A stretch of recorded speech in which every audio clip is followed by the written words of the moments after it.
بسم اللہ الرحمن الرحیم۔ صرف 5 منٹ کا مدرسہ قرآن و حدیث کی روشنی میں 23 ربیع الثانی نمبر 1 اسلامی تاریخ مسلمانوں کا مدینہ ہجرت کرنا۔ مکہ مکرمہ میں مسلمانوں پر بے پناہ ظلم و ستم ہو رہا تھا، اس لیے رسول اللہ صلی اللہ علیہ وسلم نے دوسری بیعت عقبہ کے بعد مسلمانوں کو مدینہ جانے کی اجازت دے دی۔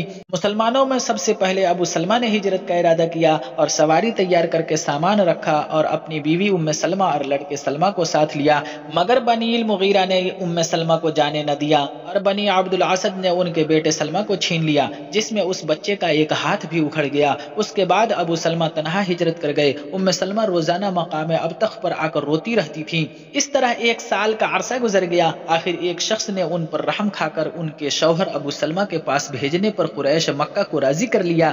اس وقت بنی عبد الاسد نے ان کے لڑکے سلمہ کو واپس کیا، جسے لے کر وہ کسی طرح مدینہ پہنچ گئی۔ ان کے علاوہ دیگر مسلمانوں کو بھی ہجرت کرنے میں بہت زیادہ مصیبتیں اٹھانی پڑی۔ اسلام کی خاطر اپنے محبوب وطن، مال و دولت اور رشتہ داروں کو چھوڑنا پڑا۔ حضرت صہیب رضی اللہ تعالیٰ عنہ نے جب ہجرت کا ارادہ کیا تو مشرکین نے روک لیا۔ حضرت صہیب رضی اللہ تعالیٰ عنہ نے انہیں اپنا سارا مال دے کر راضی کیا اور ہجرت فرمائی۔ اس کی خبر رسول اللہ صلی اللہ علیہ وسلم کو ملی تو آپ صلی اللہ علیہ وسلم نے فرمایا کہ صہیب نے نفع کا سودا کیا، جس کا ذکر قرآن میں ہے۔ نمبر 2 اللہ کی قدرت، نیند کا آنا۔ جب انسان دن بھر کام کر کے تھک جاتا ہے تو اللہ تعالیٰ اس کی تھکان دور کرنے کے لیے اس پر نیند طاری کر دیتا ہے۔ یہ نیند اس کے غم و فکر کو دور کر کے ایسا سکون و راحت کا ذریعہ بنتی ہے کہ دنیا کی کوئی چیز اس کا بدل نہیں بن سکتی۔ پھر اللہ تعالیٰ نے یہ نعمت امیر و غریب، عالم و جاہل، بادشاہ و فقیر ہر ایک کو یکساں عطا فرما رکھی ہے اور اس کے لیے رات کا وقت متعین کر دیا ہے۔ اگر انسان کو نیند نہ آئے تو اس کا دماغی توازن بگڑ جاتا ہے اور ہوش و حواس ختم ہو جاتے ہیں۔ لوگوں کے لیے رات کا وقت متعین کرنا اور ایک ساتھ نیند کا آنا اللہ کی بڑی قدرت ہے۔ نمبر 3 ایک فرض کے بارے میں، مانگی ہوئی چیز کا لوٹانا۔ رسول اللہ صلی اللہ علیہ وسلم نے فرمایا، واپسی کی شرط پر مانگی ہوئی چیز کو واپس کیا جائے گا۔ خلاصہ، اگر کسی شخص نے کوئی سامان یا کہہ کر مانگا کہ واپس کر دوں گا تو اس کو مقررہ وقت پر لوٹانا واجب ہے۔ اس کو اپنے پاس رکھ لینا اور بہانہ بنانا جائز نہیں ہے۔ نمبر 4 ایک سنت کے بارے میں، 3 انگلیوں سے کھانا۔ حضرت کعب بن مالک رضی اللہ تعالیٰ عنہ فرماتے ہیں، رسول اللہ صلی اللہ علیہ وسلم 3 انگلیوں سے کھاتے تھے اور جب کھانے سے فارغ ہو جاتے تو انگلیاں چاٹ لیتے تھے۔ نوٹ: کھانے کے بعد انگلیوں کو چاٹنا سنت ہے، لیکن اس طرح نہیں چاٹنا چاہیے کہ دیکھنے والے کو ناگوار ہو۔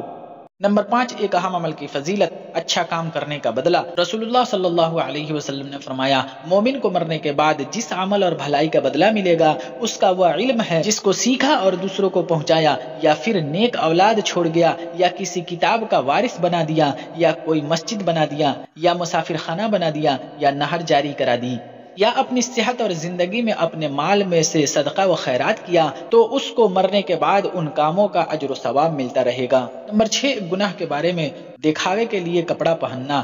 رسول اللہ صلی اللہ علیہ وسلم نے فرمایا، جو شخص شہرت کے لیے دنیا میں کپڑے پہنے گا اللہ تعالیٰ اس کو قیامت کے دن رسوائی کے کپڑے پہنائے گا اور پھر اس میں آگ بھڑکائے گا۔ نمبر 7 دنیا کے بارے میں، دنیا کھول دی جائے گی۔ رسول اللہ صلی اللہ علیہ وسلم نے فرمایا، عن قریب دنیا کی دولت تم پر کھول دی جائے گی، یہاں تک کہ تم اپنے گھروں کو اس طرح بناؤ سنگھار کرو گے جیسے کعبہ شریف کو سنوارا جاتا ہے۔ نمبر 8 آخرت کے بارے میں، اہل جنت کی شراب اور پیالے۔ قرآن میں اللہ تعالیٰ فرماتا ہے، ان اہل جنت پر چاندی کے برتن اور شیشے کے پیالے پیش کیے جائیں گے، وہ شیشے چاندی کے ہوں گے جن کو بھرنے والے خادموں نے مناسب انداز سے بھرا ہوگا، اور ان کو ایسی شراب کے جام پلائے جائیں گے جس میں سونٹھ کی ملاوٹ ہوگی۔ نمبر 9 طب نبوی سے علاج، ہر بیماری کا علاج۔ ایک مرتبہ حضرت جبریل علیہ السلام رسول اللہ صلی اللہ علیہ وسلم کے پاس تشریف لائے اور پوچھا، اے محمد صلی اللہ علیہ وسلم، کیا آپ کو تکلیف ہے؟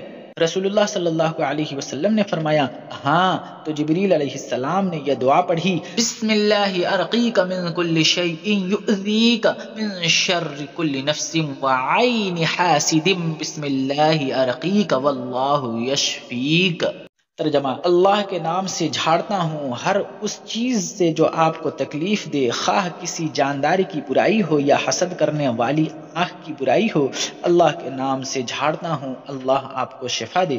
نمبر 10 قرآن کی نصیحت۔ قرآن میں اللہ تعالیٰ فرماتا ہے، یہ بتائے ہوئے احکام ہی میرا سیدھا راستہ ہے، تم اسی پر چلو اور دوسرے غلط راستوں پر مت چلو، ورنہ وہ راستے تم کو راہ خدا سے ہٹا دیں گے۔ اللہ تعالیٰ اس بات کا تم کو تاکید کے ساتھ حکم دیتا ہے تاکہ تم ٹیڑھے راستہ سے بچ سکو۔